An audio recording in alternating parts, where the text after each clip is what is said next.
Ever tried to solve a complex banking issue through an email thread? You know, the one that starts with "please provide more information" and ends 3 days later with a canned response that doesn't actually answer your question. In an age where everything is instant, from our coffee to our news, it's surprising how often we're left waiting for a simple resolution. This isn't just about impatience, it's about trust and security, especially when your money is on the line. When you're dealing with a financial platform, knowing you can talk to a real person, in real time, can make all the difference. That brings us to Bitwala, a popular platform that merges traditional banking with the world of cryptocurrency. You might have heard about their all-in-one approach, a German bank account, a debit card, and an integrated crypto wallet. It's a fantastic concept, especially for anyone looking to bridge the gap between their everyday finances and their digital assets. But as with any financial service, questions arise. What if you lose your card? What if a transfer doesn't go through? What if you're locked out of your account?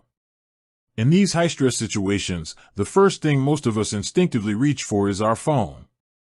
So, the question is, does Bitwala have phone support?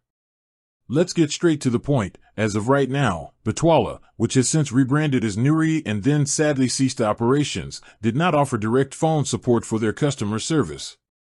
This might seem surprising, or even a bit concerning, for a financial institution.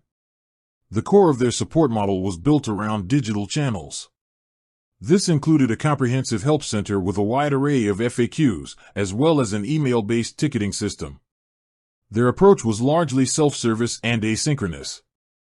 For common questions about setting up an account, verifying your identity, or managing your crypto, the help center was your first port of call. It was incredibly detailed and designed to guide users through most issues on their own.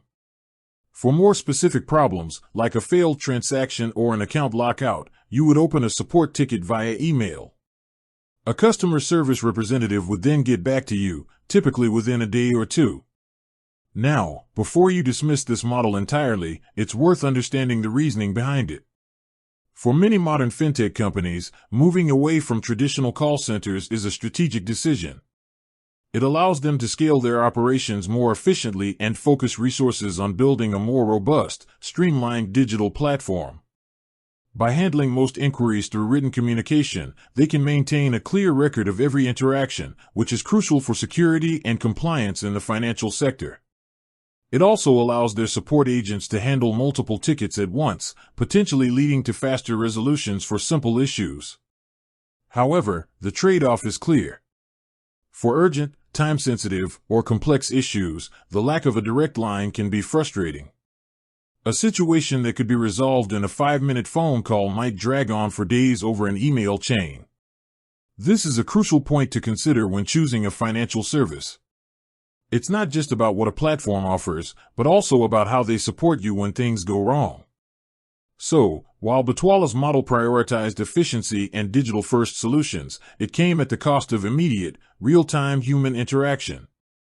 Whether this is a deal-breaker for you depends on your personal preferences and how you value different forms of customer support. With that said, thanks for watching, and until next time.